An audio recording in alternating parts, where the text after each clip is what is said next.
Okay, later.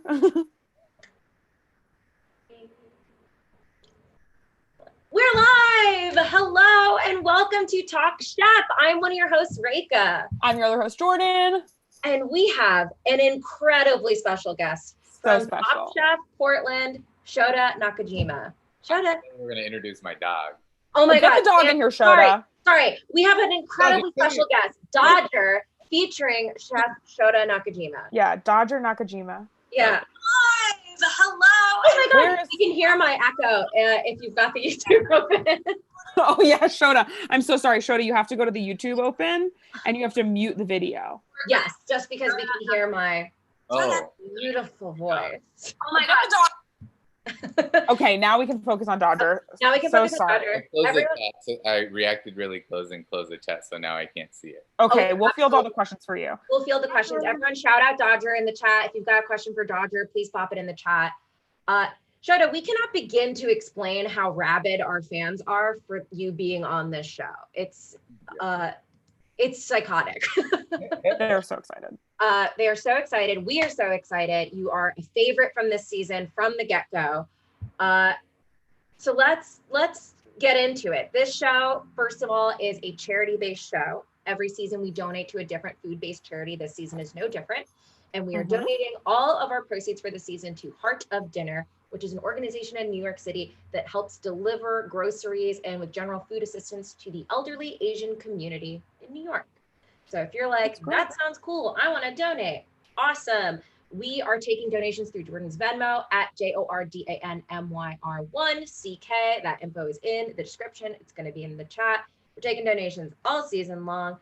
If you're like, hey, I don't want, fuck you, I want to get my own tax write-off, and you want to just send us the receipt so we can tally it at the end of the season, we love that. You can send us a little DM of the receipt. And if you're like, truly, fuck you guys, I don't want anything to do with your tally. Yeah, I don't even want to know. If you don't want us to know that you even watch Talk Chef, let's say you're a nemesis of me or Reika. Or Dodger. Or Dodger. Then you can donate privately as well. So that info is in the chat. Second order of business, Shota. Yes. Something we didn't tell you. This isn't a gotcha, but just like every episode of Top Chef has a quick fire, so does every episode of Talk Chef. Love it. Okay, so I would argue that the Talk Chef quick fire may be even harder than, use Reynolds wrap to make a cake or something. Yeah. Oh, do on a stump. Do the sit on a stump. Do on a stump. This is harder than that. This is harder. For sure. So I'll figure it out. We are going to ask you 10 questions. These are like personal Shota food questions, but you only have 45 seconds. It's the fastest quick fire in Top Chef. 45 seconds. Yeah. To answer 10 questions? Answer 10 questions. Back to back? Or wait, sorry, I'm just trying to understand. Oh, yeah. So we're rapid fire. Rapid fire. Okay. Now, say you're thinking to yourself, I don't want to try at this. This sounds stupid. Who cares? Well, who cares? It is. Yeah. Secondly, there's some prizes at stake, Shota. This isn't just some bullshit quick fire. You could win a deed to the Terlato Wine Vineyard, the official sponsor of Top Chef seasons 6 through 10. Now, have you heard of this wine? Yes. Okay, that's a shocker to find out, Shota, because most people on planet Earth have not. Yes. And it's also nearly impossible to buy. Reika and I have attempted to purchase Terlato wine, and it seems to be unpurchasable. So you get to potentially win a whole vineyard. I might be wrong then, because if it's that rare, I don't know too much about wine, so I'm thinking of a completely different wine. And honestly, you might have. It's not that it's rare, Shota. That's not really rare. Kind of you.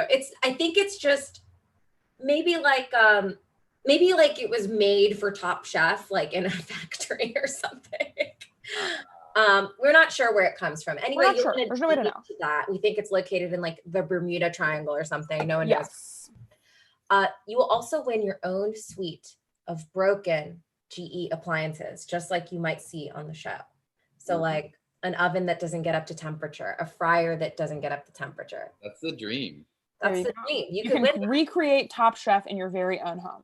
Exactly. I love it when kitchen equipments don't work well, because it puts me in the spot where it makes my creativity flow. I don't know. There you go. It's This is true actually- inspiration. This is actually good for you. So we'll come over and break all the stuff you have now, and we'll give you all this new stuff that's also broken. And then I'll just come up with dishes, and you give me a time frame. Oh my God. Okay, fine. We'll come Okay, over. fine. We'll come over and eat. Jesus. Oh my God, Shota, you're being a little pushy. Please. Okay, I think, Shota, are you ready? Reka, you get that phone ready where we can all see it? Yes. Sorry. This happens every week. Reka's phone picks up the green screen and then we can't see the timer. Okay, 1 sec. I got it.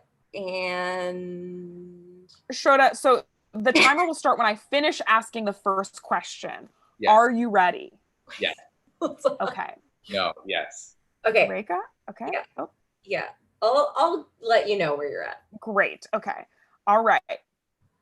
What was the best dish on your Restaurant Wars menu, in your opinion? The hot pot. Who is your best friend from the show? Ooh, that's a hard one. Everyone. Was the show easier or harder than you thought it would be? I had no expectation, but it was unbelievably hard. What's your favorite food? Rice. What's your least favorite food? Ooh, least favorite food? Things that have gone bad. What is your favorite American city to eat in? I'm gonna say Seattle. I have to. Which judge would you want to go on vacation with? Ooh, Padma. I feel like she has a lot of hookups that she'll get. What is your favorite fast food restaurant? Ooh, I really like the fries from Popeyes right now. What have you eaten most during quarantine? Rice. Time is Shota, up. you missed the final, and I would argue, most important question. And I think we should ask it just to kind of, this doesn't count. You did not win, Shota. I'm so sorry. But if you feel comfortable, I think you should still answer the 10th question. Yes. How wonderful are Jordan and Reka? Unbelievably wonderful. Okay. The Wow. humans. Wow. You were so close to winning. And that is, none of these have a correct answer, but that one actually does. And that is the right answer. Yeah. Okay. Well, that was incredible. What broken kitchen appliance am I going to win on this one? Let's see. Maybe if we can give them a partial. So we'll give you half a fryer. Yeah, we'll give you half. So you get the right down the middle. Yeah. Yeah, right down the middle. Yeah. Kind of sucks. All the oil spills out of the side that's cut open. Yeah. I'm going to turn it to the side and figure out how to use it. Oh my God. We love that ingenuity. We love that ingenuity. It feels like you've never met a challenge that you weren't intrigued by. It's interesting. It's always interesting, right? Yes. I mean, that makes this show perfect for you, because some of these challenges in the past, maybe not in the Portland season, are unhinged. I will simply always bring up the challenge where they ride bicycles around Texas because Pee Wee Herman told them to, and have to love this challenge. Reka always hates on this challenge. I think it's fun. I'm sorry, whatever. Chef? Sorry, say again. Wait, that was on Top Chef? Yes. So yeah, does it sound Top like Chef a fever Texas. dream? Does it sound like a hallucination? They have to ride bicycles? It's even stupider than that. Pee Wee Herman. Yeah. It's too crazy, Shota. It's too crazy. Pee Wee Herman comes and he's like, remember how, what the fuck happened at the Alamo? So he's like, no, it wasn't even, I don't even think it was related to, no. He rides his bike. His bike got stolen at the Alamo. Yeah, at the Alamo in Texas. And then so he's like, you're going to have to ride your bike around that general area and find ingredients at restaurants and buy the ingredients from restaurant kitchens and then get someone to let you cook in their kitchen. Yeah, asking a random restaurant owner that are all pre-screened, obviously, from producers, if you can cook in their kitchen. But to get there, you got to bike all around the city, acquiring random ingredients everywhere. Huh. Yeah, what do you think? Cool? I mean, I'll do it. Of course you'll do it. Of course you'll do it. Shota, what I'll say is you joining in Portland season, y'all are getting really interesting. And I would say challenges that are more conducive to making good food than a lot of the early challenges in the show.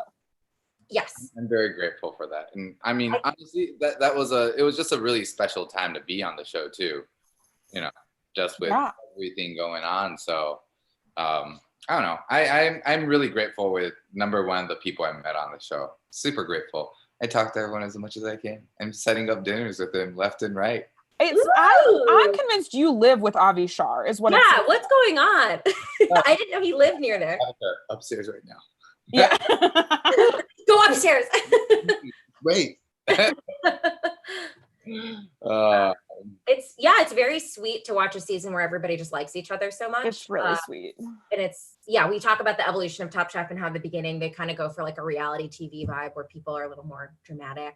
And as it goes on, it's really just about the food. And as a result, you get like nicer people.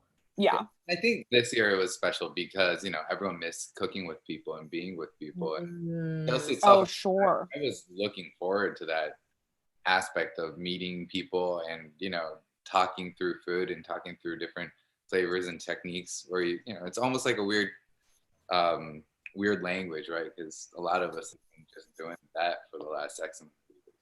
Totally. And then I guess on the show too, you guys are in a bubble. So it's like summer camp vibes, it almost feels like. It was summer camp vibes. Yeah. It was very cute. It's very cute. You can ask anyone. I was the professional at napping. At napping? Hell yeah. I can nap anywhere. What's the That's most incredible. unexpected place you did a nap? What? What's the most unexpected place you had a nap or did a nap, as I said? Rika calls it did a nap, which really did made you me do a laugh. nap? Yeah. I'll get out of the kitchen and the first thing I'll do is I'll just throw my knife bag and fold my apron, put it on my back. Okay. Wow, that's a sensational skill to have. Very good. I'm pretty good at falling asleep most places, but I work hard because I look forward to those relaxing moments in my life. Sure. We've heard from other contestants too, that craft services is maybe Cheez-Its and gummy bears and stuff. So maybe that's not the most fueling food. Yeah. Cool. So we're just going to briefly, for the people who didn't catch this week's episode, just run through it. It was Restaurant Wars, which is a highly controversial challenge in the Top Chef universe. A lot of people hate it. I will say, people were asking me about this in the chat at the beginning before the show started. I loved this version of Restaurant Wars. It's the first Restaurant Wars I ever liked. You want to know why I also loved it? How? It wasn't Restaurant Wars. Yes. It was Restaurant Wars, but with a chef's table, which is a much more food-centered experience. Whereas the Restaurant Wars of previous seasons is what can you make in 4 seconds? And everyone makes a tartare or whatever. Oh, everybody makes a tartare. Thrilled to not see a single tartare on this Restaurant Wars. Yeah. How did you feel doing this Restaurant Wars version? It was very special. Kind of what I was talking about. The fact, I remember in the middle, we were cooking, services going good, after course 3, and I just look around and I'm like, holy shit, we're serving people in a restaurant. This is so nice. I feel back home, this is what I've, been doing my whole life. And I just because the situation, it was just a very special day. Yeah. Really? So nice. And do you, why do I have in my mind that your restaurant, it feels a little chef's table-y? Adana was very similar to that. Okay. How I pretty much did what I did at Adana and my restaurants every single day, of how I manage service to how I try to come up with, Adana was a collaborative place. As much as I was the chef there, I incorporated everyone's idea as much as I can, and lifted restrictions in the sense of, okay, that's not that doesn't fit, but let's figure out how to make that dish fit, because that's not Japanese. And I felt like I was able to do that, run a restaurant almost in a sense. And we had such a great team. I mean, Maria's personality, being front of the house, just being out there, and that was possible because we had someone like Byron who's very focused and can take care of that stuff. So because you can't have 2 people like that. Yeah.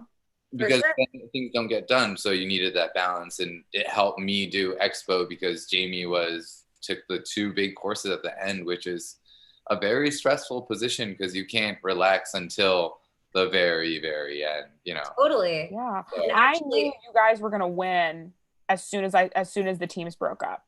Yes. I don't know if anyone else felt that energy, but as soon as the teams broke up, I said, just looking at personalities and kind of breakdown of what people's skill sets have shown to be, I knew you guys were going to win. I think too, when I heard Latin Kaiseki, I was like, that's such a strong original concept that has incredible, so cool crossovers, kind of like the vibes from the West African, like Pan-African challenge, where you're finding all these connections in a food that maybe outwardly, like you specifically, you know, found all those like pickly tastes and flavors in the cabbage that you translated to Japanese food, which is so cool. Yeah. I mean, I love that challenge. I remember, I don't cook with spices or heat. I remember literally just like staring at what Gabe and Sarah and Gabriel are doing. I'm like, I'm gonna take that technique. I'm gonna take that. Yeah. On that pot. I'm gonna take that pot. I'm gonna do the same thing. Amateur knows a lot about spices. How's it using that? And like, that dish, I didn't have soy sauce. I didn't have miso. 90% of the ingredients that I use. So sure. I really try to figure out how to do that dish. So that was a very, very fun challenge. Yeah, it looked incredible. And actually, as a sidebar, your Bravo rep is here. Little heads up to the audience. Because this is an ongoing season, we have to have like a Bravo rep here. Yeah, because what we got is so elite. Yes. Hi, Allison. Hi, Allison. Thanks for hopping on. We're in the middle of the stream. You're welcome to just Cool. Okay. I love it. Hi. Okay, great. So now that'll just be there, and that's fine. And now you all know what that is.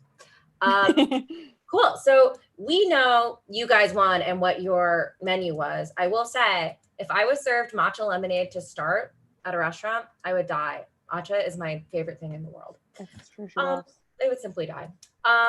So we're gonna run through Penny's menu, and we kind of just do a thing where we go thumbs up, thumbs down if it sounds good to us. I mean, all this stuff does sound good, but for the sake of the people who didn't see the episode, I feel like Shota's gonna give everything a thumbs up. He seems. I know you're too nice, and that's great.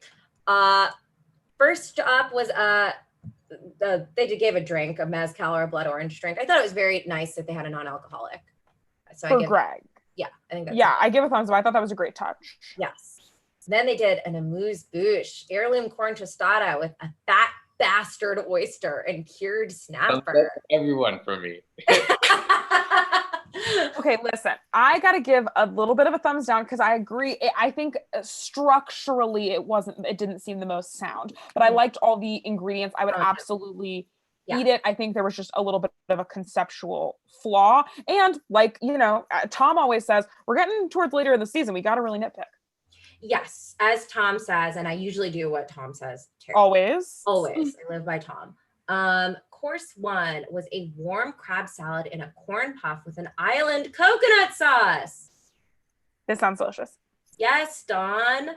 Course two, a halibut. What does that say? You'll notice I have a lot of typos when I type. Crudo, I'll guess is what that says.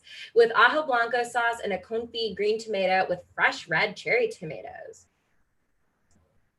I mean, honestly, their menu looks delicious. Everything sounds delicious. Yes. I mean, yeah. I will say, okay, please. So I think it's tough because your guys' menu was so strong and had such a great progression that it is kind of like, in comparison, it looks more scattered to me from the outside.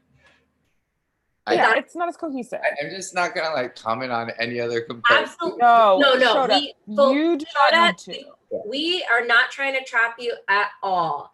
And that's beautiful. And that's why we love this season. Everyone's so nice to each other. Yes. I thought this dish sounded so good. I guess I agree. I thought sometimes I disagree with the judges. I did think they were kind of on point with their criticism of this whole meal. I think it just, I guess especially plating wise, I think Sarah's stuff is normally a little more dynamic. So I think this felt maybe a little one note in terms of plating if I were to nitpick. Sure. Course number 3, seared scallop with Creole XO and ham hock broth. This sounds incredible. That's a big thumbs up from me.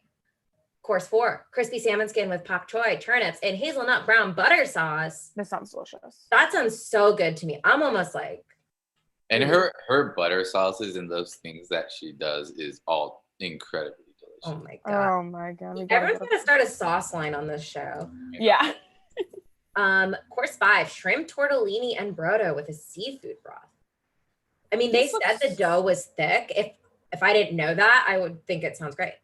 Yeah, it looked beautiful. I think pasta is so, I mean, time and time again shows itself to be so hard to make on this show, unless you're like the person who's like, I do pasta. And then that person will always do pasta for everything. Only do pasta. Will be like, why are you doing pasta all the time? Yes, I think it's just hard because it's so, I don't know, pasta is so, I don't feel like every environment is the right environment in which to make a pasta, just like technically, it seems. Okay, like. Sound off in the chat if you think you can have pasta anywhere at any time. Not eating it, just making it. I can eat pasta anywhere. Sound off in the chat you think Jordan's wrong. Come on, Reka, come on. Reka and I are always at odds. Always at odds. Course 6, charred octopus with a Moly Verde, squash and Serrano chili. Yeah. Gabe's gotta market these moles. What's going on? I would buy them in a second. Yeah. I was joking with him that I'm gonna start a line with his face on it, and I'm just gonna give him a portion of the proceeds, but it's all gonna just say Masa Daddy. There you go. Yes. Course 7. Ooh, I fuck with this course. Kelp ice cream with cocoa nib meringue, toasted hazelnut, and seaweed salt. I mean, that just sound. I mean, I love that umami factor. I mean, kombu is MSG pretty much. Yeah. Jordan, how do you feel about it? And we love MSG. I'm not the most what do I want to say? Not diverse when it comes to desserts, but I'm more limited, I think, than you are. You like a lot more, I would say, like earthy flavors in your desserts than I typically do. Oh yeah, you give me a beet, give me a pumpkin, give me. Yeah, and I'm like I like a chocolate. I like a citrus. Mm-hmm. Mm-hmm. You know, and that's why we'll never be close. And that's why Rick and I will never be friends. Is that kind of riff in our relationship? Cool. So this episode also actually marked the first time you guys went to Whole Foods, right? Yeah. That was really cool to see. It was. I ran around unnecessarily just because I could run around. Of course, you simply must. Yeah.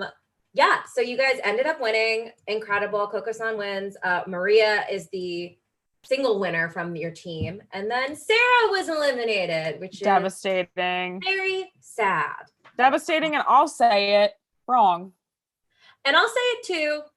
She got to be coming back in LCK. She's coming back in LCK. We all know it. We all know it. She's coming back. She's not who should have gone home, and she's coming back. She's too confident. Even just as a watcher, she's too confident on social media to not be coming back. Listen. If my vegetarian heads in the chat, we gotta get a Top Chef winner person, top 3 that just like cooks vegetarian dishes, even when it's not the challenge. Are you gonna talk like Sarah right now? Am I? Yeah. Oh, I thought you were imitating. I wasn't. Oh my God. What a compliment. Oh my God. Okay. Oh my God. Okay. Now we have to get her on the show, do a side by side. Yeah, side by side. Can you tell us apart? Yeah. Talk about yogurt for like 30 minutes straight. I love yogurt. You love yogurt. And I appreciate this about Sarah. So yeah, we wanted to breeze through this episode just because we know people have questions for you. So guys, if you've got questions for Shota or Dodger, of course, please pop them in the chat. And until then, we'll read this couple of questions we have so far. The first one being, this might be a really tough one, Shota, but Alexis wanted to know what your astrological sign is because you are so calm in the kitchen. Astrological sign. What is that? Sorry. Yeah, like Aries, Sagittarius, Capricorn. Leo. Oh, I am the first day of Virgo. First day of Virgo. Okay. I don't know anything about astrology, but for anyone in the chat that does. Does that mean your birthday's in August? Yes, August 24th. Wait, is that the wrong one? No, I think you're right. No. I think actually we don't know. Is a Virgo, and I think this will make her very happy. I'm gonna Google. So here's some stuff for you, Shota, and this is kind of Rick and I helping you out. This says Virgos are logical, practical, and systematic in their approach to life. This earth sign is a perfectionist at heart and isn't afraid to improve skills through diligent and consistent practice. It also says that you should marry a Taurus, a Capricorn, a Scorpio, or a Cancer. And that's just a little tidbit for you. It says your weaknesses are timid, You don't like criticism? Ooh, yes, I said that in the last episode. You did. There you go. Okay, I mean, it also says you nailing dislike. Yeah, it says that you dislike rude behavior and you don't always like acting as a leader. Yes, those are all accurate.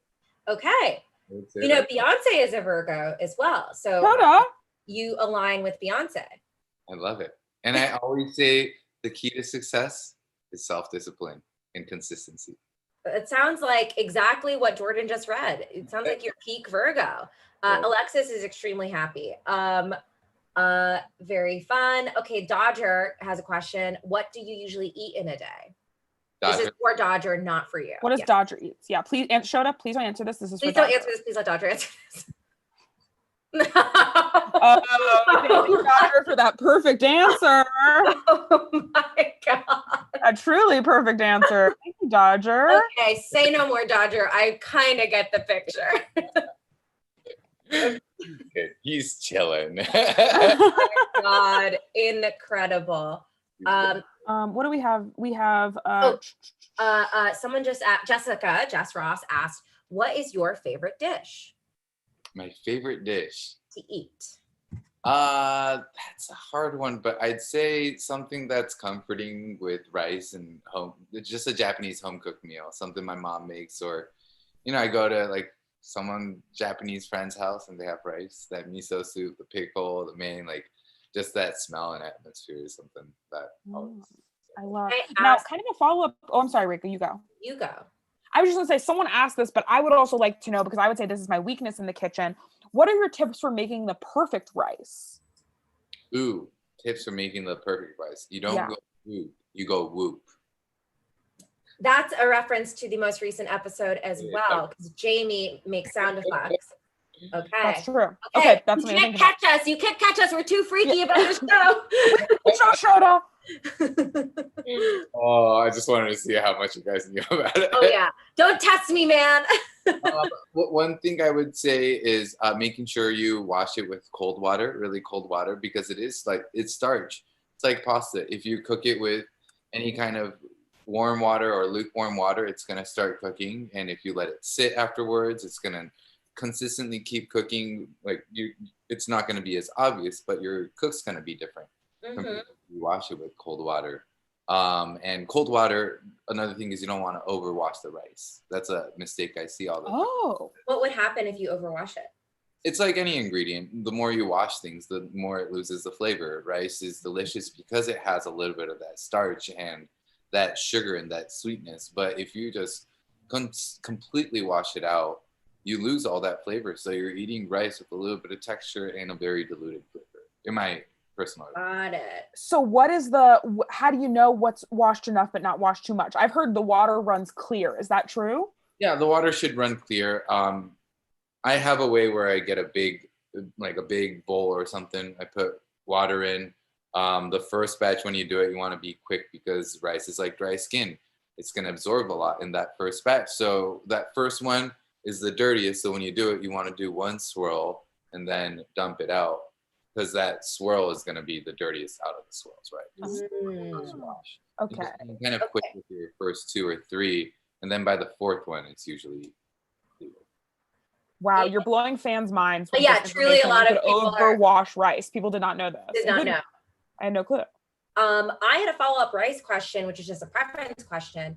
Do you have a favorite type of rice, or is it all rice that you love? For me, sorry, when I talk about rice, I'm talking about the Japanese short grain rice. It's what I grew up with. It's what I know. Yes. Sure. Because I have a controversial opinion. I am not a basmati rice fan. As someone I'm Indian, I grew up with that and was like, I've tapped out. We've reached the lifetime maximum. But I love Japanese short grain rice, and I love like a sticky rice and like more East Asian rices. But I'm self-hating on my own basmati rice, so I was curious. Okay, beautiful. Someone wants to know what your favorite challenge has been so far up to this point on the show. So we just did Restaurant Wars. That's where we just ended up until Restaurant Wars. What was your favorite challenge that you did? So before Restaurant Wars, and including. Yes. I would say, and including. Yeah, I would say Restaurant Wars. The fact that I felt like I was back in a restaurant, being able to do what I do every day, that was just a very, it's very special. And I felt lucky that that was my job that I got to do for the last. And I remember just feeling all of that when I was cooking that. We've got another question. I'm very interested in this answer. Jess asks, what is a simple pickling recipe or something that you like to pickle for someone who is new to pickling? I do rice vinegar, water to sugar, a 2-to-1 ratio. Very easy to remember. It's 2 parts vinegar, 2 parts water, 1 part sugar. And that's called a hoppo vinegar ratio in Japanese. Oh, cool. It's a ratio that works for hoppo means 8 ways, like an octopus leg. So it can be used many different ways. It's great when you warm it up and pour it on top of onions, like red onions. It'll come out beautiful and delicious. Oh, yum. I've used that ratio on the show, I think, more than once already too. But I'll change it sometimes, like instead of 1 rice vinegar, 1 water, 0.5 sugar, I'll do 0.5 sherry, 0.5 vinegar. So splitting that into like 2 different kinds of vinegar instead. You can add aromatics to it if you like more aromatics or whatnot, but the ratio itself is a good ratio to like know and remember, or especially on the fly situation. Yeah. Okay. That is very good to know. Jess is going to try it. Okay. That's incredible. Someone wants to know they said Shota's been such a great chef testant. What other competition show would he kick ass in? And if I can answer, I think Project Runway. I think you would do, I don't know if you know how to sew or not. I don't think it really matters. I think you are very... Okay, I think America's Next Top Model. Okay. I'm afraid, but...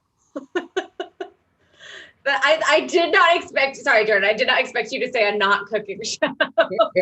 Oh, I thought that's what this question was. I thought this question was like, what non-food? And I'm like, I feel like Project Runway because I feel like Keeping Up with the Kardashians.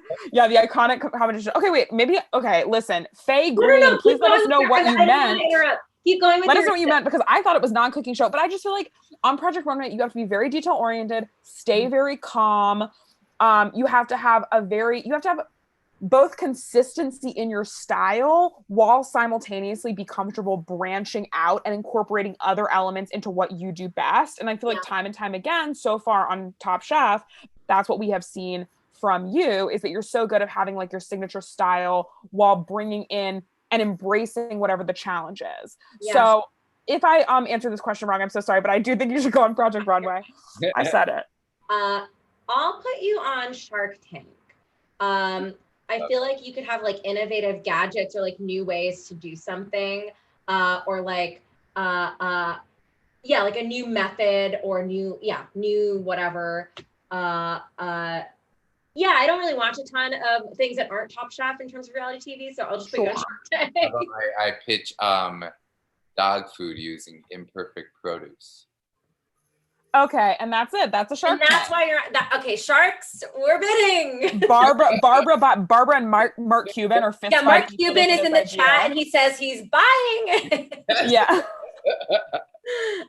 Incredible. Okay, Faye loves your answer, by the way, Jordan, of Project Runway. So let's get Shota on Project Runway. Okay, someone asked if Shota would be on Drag Race. Okay, could be cool. Just floating it. Let's see. Shota, do you have like any ideas for drag names? Ooh, I don't know. Okay. I think I'm gonna need your guys's or the people who are watching. Okay. If you guys have pitches for Shota's Drag Race name, pop them in the chat. Let's see. Wow. Okay. I'm gonna have to do some. All my focus is on that now. I know. Sorry. I'm running through different pun combinations in my head. This is the part of the show where Jordan and I don't speak for 15 minutes. Yeah. We plan something else.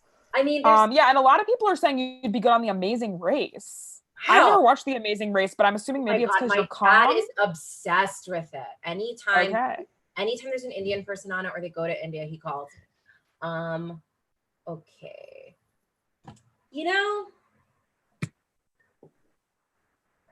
What's your favorite? Your ingredient that you brought to the show was kombu, right? Yes. Okay. You could be like kombu, but because kombu is KOMBU, right? Yes. So you could spell CUMBU. Ooh. Could be one little pun. Uh-oh. Yeah, like Kumbu. Beautiful. Wow, it's so beautiful. It's beautiful. It's really beautiful. It's really inspiring. The B-O-O at the end, so it's like boo. Yeah, like a boo. Kumbu. I love that. We found it. I think we found it. Okay, we got some people. Someone said Nakashima. Oh. Was one suggestion. Oh, this is a good one. Someone said Kaisexi. That's a really instead of Kaiseki. Oh, Kaisexi. I love it. Kaisexi. Oh, Bonito, but Bo and you. Okay, that's I think the best one. Bonito. Okay. Now someone's saying you would crush Wipeout. Shut up, Teo. Okay. That's a friend. Okay. Yeah, honestly, it seems like all of our fans just want to get you on every other possible reality show on earth. Reality show. Beautiful, guys. Pop more questions in the chat if you got them.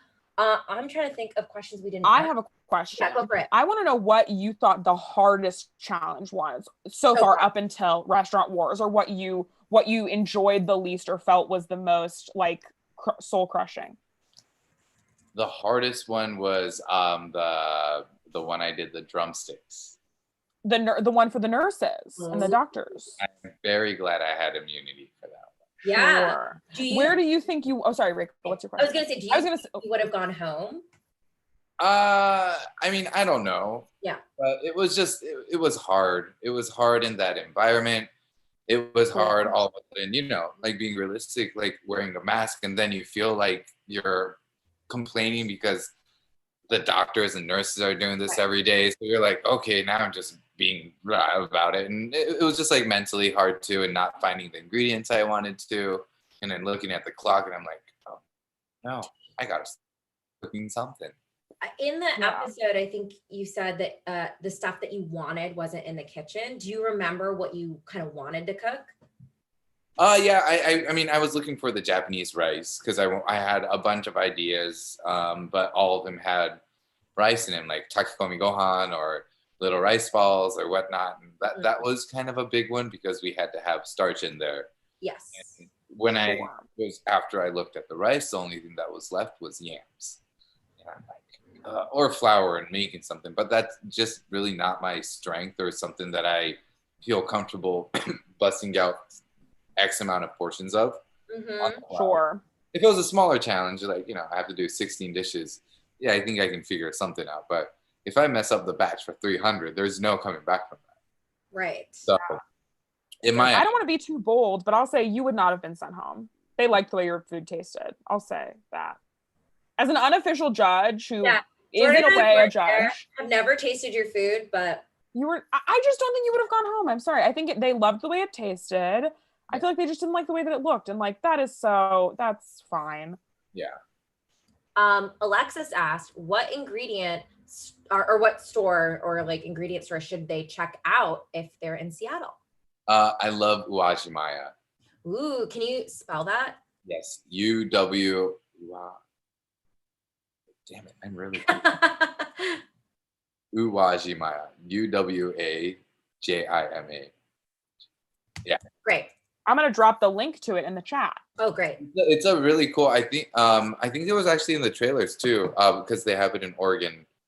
But it's a very old, one of the oldest Japanese-owned grocery stores before the war. And they changed, like, you know, everyone went to the internment camp, came back, and it turned into a community place where a lot of Japanese people kind of came together and whatnot, and still the same families, the Moriguchi families, you know, the operators. They're that's big. So cool. So it's a very special grocery store, I think, in my mind. Alexis says they have one in Portland as well because she's from Portland. So that's very cool to know. I gotta go. Hilariously, Jessica asked, what are your favorite TV shows? Ooh. I did binge watch Naked and Afraid. Wow, what an interesting choice. So Shota told us before we came on that he is not a big TV watcher. Yeah. So that's a very funny answer to me, that you don't watch TV, but you do watch Naked and Afraid. My quarantine, like, I binge watched that whole thing. It was awesome. There's no shame in anything you want to watch. We are so curious. Yeah. What drew you to it? I think, with COVID, I was struggling, so it's nice to see other people. I love that. Incredible other miserable people. Yeah, I also have to know you've watched so much Naked and Afraid. Let's say, Shota, tomorrow, Reika and I drop you in the middle of the Amazon. You are on Naked and Afraid. What are your tips? What are your tricks? What are you doing? What are you not doing? How do you survive the show? Number one, I don't think I want to do it. Okay, well, Shota, you're already there, so Are you signed a contract? So and I already dropped you off there. We have Allison on the line, so we can kind of confirm you signed the contract. So, what do I want to do? The tips. Work with your teammate.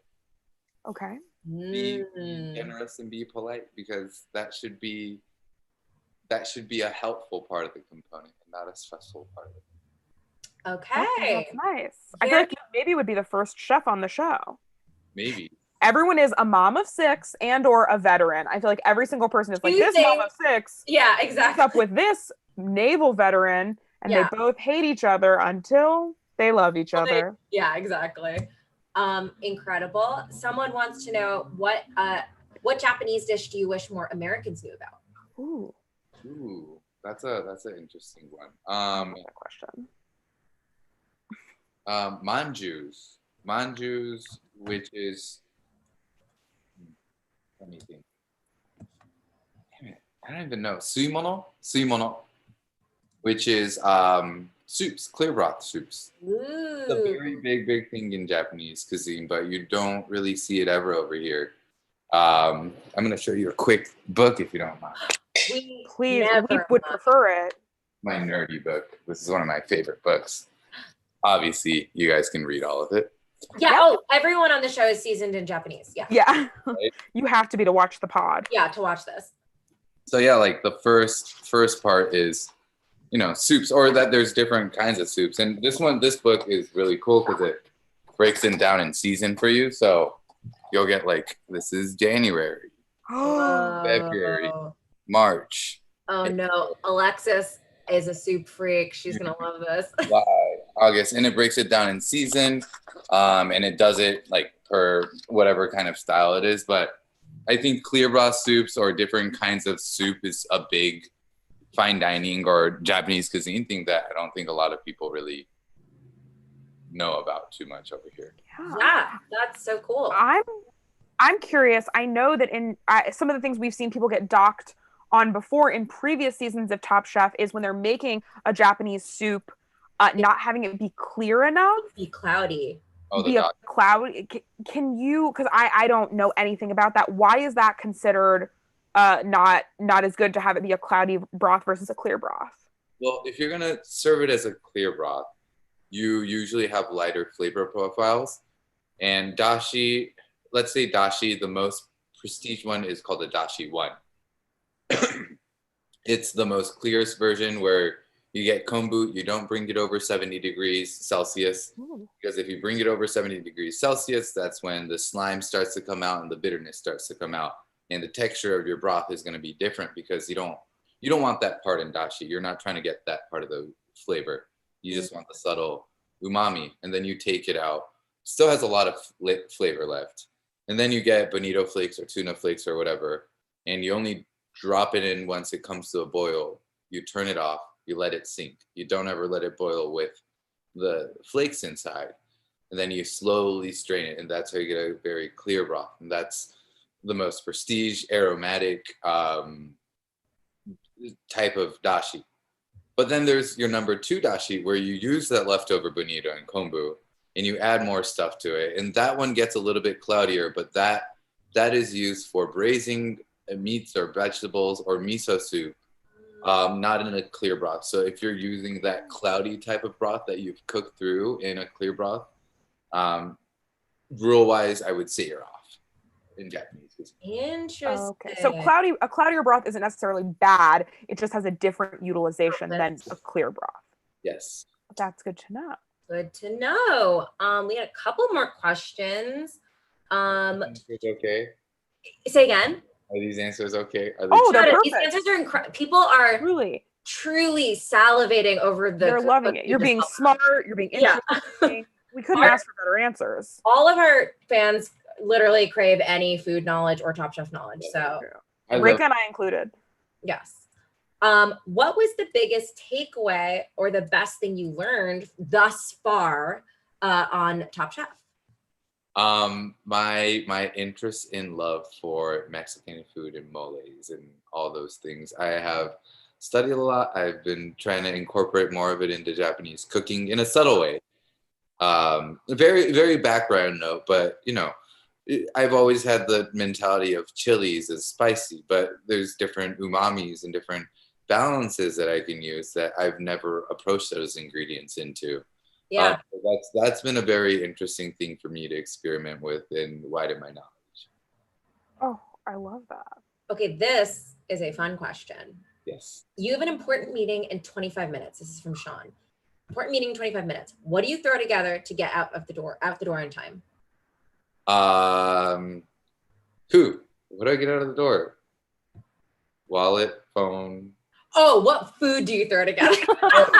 A dish to eat before you leave, I guess. Is that the question? Okay, same answer. Wallet, phone. Yeah, wallet, phone, broth. Yeah, broth. If I had to throw something together, I always have like thin sliced pork butts because it's one of my like favorite things to do a quick saute with. So even today I cooked that with morels and asparagus. So ooh, yeah. It's a one pan dish. It's super simple. If I have leftover rice, I will do hot pot a lot of times too at home. Mm-hmm. It's great for leftovers. I did it with fried chicken the other day and it's delicious. Ooh. Oh, fried chicken is perfect. Sean asked this and I'm really interested too because I'll go wherever you tell me to go. What is the best Japanese restaurant in America that you have been to? Ooh, in America that I've been to. You can say your own if you have to. No. I can't remember. There's been a few that I've really liked. Yeah, we'd love to hear, especially if they're in LA, if they're like, I don't know, near Burbank where I live. Near my house, yeah. Yeah, but anywhere is fine. I'm just thinking of too many restaurants. If I can say favorite experience that I'm coming to my mind right now is Kumiko in Chicago. Mm-hmm. It's not a restaurant, but it's a bar. Okay. It's a bar? It's a bar restaurant. They have food too. She's from Kyoto. Incredible palate, incredible sense of style. The biggest thing that I like about her place is the hospitality reminds me of Japan. Oh. And can you elaborate on that? Like what do you mean by that? Just the subtle things that they take care of, you know. In Japan, like what I notice is I'll go into a Michelin star place and it's sometimes the most simplest place, but everything is very straight. Everything is like key. Yeah. Very, very, you know, like or detail oriented. And I feel that energy and that welcoming homey vibe when I go to a place. So cool. I love that. Also, if anyone is in Chicago, they are doing, you'll miss out on incredible hospitality, but they are doing curbside cocktail pickups. Ooh. So.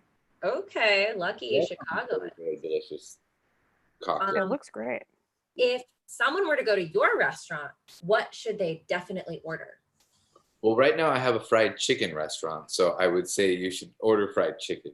Okay, perfect. And showed up. I'll let you know right now. Rika and I are coming. Like it's not. I'm not joking. Like we have already talked about driving up the coast, trying to hit up all the Top Chef restaurants. Fried chicken is one of my favorite food. Like we're coming. I'm a vegetarian, but I'm very sympathetic to it. So if you've got sides, I'll eat them. I have sides. I'll make a vegetarian version when you come up. Rika's dead. Oh my god! I call an ambulance. Rika died. Ambulance. Wow, you could literally fry a lump of garbage and be like, "It's vegetarian," and I'll eat it. So that's incredible. Beautiful. Oh, okay. Teo has an extremely specific question. Oh God. Have you been to the ramen restaurant Yume wo Katare in Cambridge, Massachusetts? Haven't. Okay. Sorry, Teo. Sorry, Teo. Sorry, Teo. So we'll never know why you asked that. Incredible. Let's see if there's any more questions. Oh, are you getting any more Top Chef guests on your YouTube channel? Nick asks. Yes, I am hoping to. I'm hoping to keep this relationship with every Top Chef contestant and keep going with it and enjoy the relationships that I've built. And, you know, working on YouTube videos, it gives me a way out from doing what I do. It's because it's work. And I get so it's great.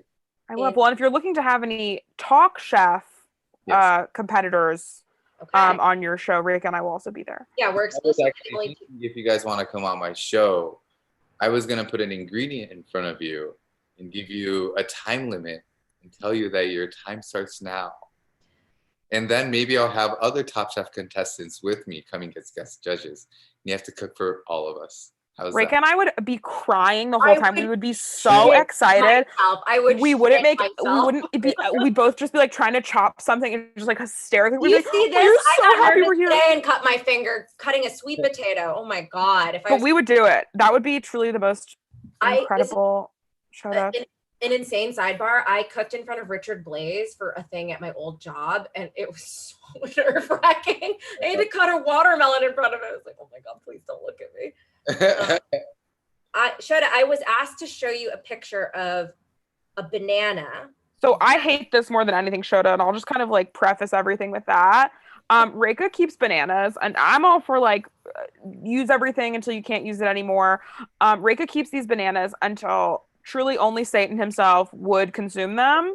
And she always shows them on the show. I hate.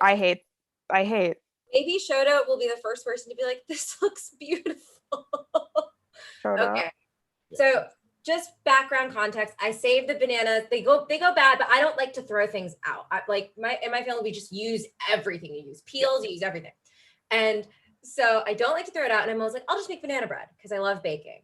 So, this time I took the banana out and it was pretty old and it kind of slid onto a plate like this. I love it. Okay. Shota. Close up. So see, Shota actually loves this. So actually that's one meat. Donut for a second.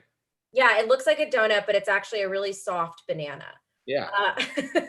Okay, so that's one me and 102,000 for everybody who hates the picture of the banana.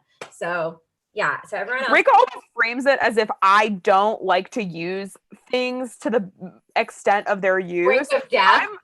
I'm not like throwing out stuff. I also use everything, repurpose everything, but Reika's bananas she's not well. That's all I'll say. That's all I'll say. Incredible. Everyone in the chat, I think, is saying they also think the banana looks awesome too. So that's pretty cool. Absolutely not. Okay, everyone is so excited that Shota's here. Yeah, and we're getting a lot of requests for you to make Coco-san a real restaurant. Yes. I may or may not be working on a few pop-ups, not just in one city. Okay. He's flirting with us. Maybe. Oh my God. If you bring it to LA, Jordan and I are already sleeping on the sidewalk in front of it. So. Oh my gosh. Yeah, okay, well, people are going to freak. People are excited about even just whether or not that happens. Just the prospect. People love that. Just the absolute prospect. Do we have any other questions for Shota? We don't want to keep you forever. You've got a dog and a life. How's Dodger? Should we do a Dodger check-in real quick? Yeah, how's Dodger? What's your favorite food, Dodger? Let's check Dodger? back in. Hey, Dodge, it's us. Okay, Absolutely. That's what I thought. Oh my God. Oh, Dodger, showing me those cute little paws. Those little polite. Elegant. Paws. Elegant. Ooh. Beautiful. Just great. Beautiful. We love. Well, guys, this is a tough one. We always ask our chef testant or our guest what they would have cooked in this challenge, but you were in this challenge, so that's you were in this challenge. Is there anything you would have done differently? Maybe. Tough to say because you guys won. That's a hard one. The corn dog. Yes. The corn dog. Okay. Oh yeah. Okay. What would you have done differently on that challenge? What? What would you have made if you could like redo that whole challenge? Ooh, horror. I would have probably done more of not a bechamel base and just a straight cheese base that's red. And is it red from any sort of like vegetable or additive or? Oh, probably beets, and I don't know, I might use some like red powder of some sort, that whatnot, but that's probably what I would do. I would have probably made it more grotesque. Stuck with that idea though. Like corn dog. My God. And now that we've met Dodger, we see why the nightmare is there. I know, right? Okay, cool. Well, guys, as we said earlier, if you want to donate to this season's charity, Heart of Dinner, helping the elderly Asian community get groceries and deliveries in New York, Venmo Jordan at JORDANMYR1CK. That info will be in the chat. It's in the description. Yes. Also follow Shota on Instagram to keep up with everything, and YouTube. Shota's YouTube channel is incredible. He's doing all these amazing cooking videos. He's going to be making more. On his Instagram, I followed. He also cooks a lot of the dishes that he makes on the show. So if you're like, I want to know how to make fish heads, you're in luck. It's on the Instagram. Down for everybody. Yeah. You gotta follow. And one last thing, Shota. The Bravo producers are all over here, actually. Oh, we can tell them? Okay, cool. You are top chef. Oh, really? Yeah. It's actually crazy because we tell every single guest that at the end of each episode. Yeah. So that's kind of the joke. We're like, oh, we got to talk to the producers. Oh, we can tell them. Reka makes a joke. Reka, you want to hit the joke? Yeah, the joke is there's 2 ways to win Top Chef. Jordan usually says this part, but it's like you can either go on the show, compete in a bunch of challenges and win, or you can come on Top Chef once and you can win Top Chef. Either way, an Indian woman will tell you you are Top Chef. Oh. So that's kind of the joke. But it feels a little unhinged this episode because we do actually have Bravo on the line. Yeah. And you are currently a contestant on a current season of Top Chef. So either Reka and I are right and you did win, or this will be kind of like just a funny thing to look back on. Yeah. And maybe where we said something silly. Pretty stupid. So. Yeah. Either way. We're never going to ask you, and we would never ask you. And if you tried to tell us, we would say no, not allowed. We would say Shota no. We would say for once, Shota no. No. Yeah, that's what we'd say. Absolutely. Well, thank you again so much for being on the show. Thank you everyone for watching, and we'll see you next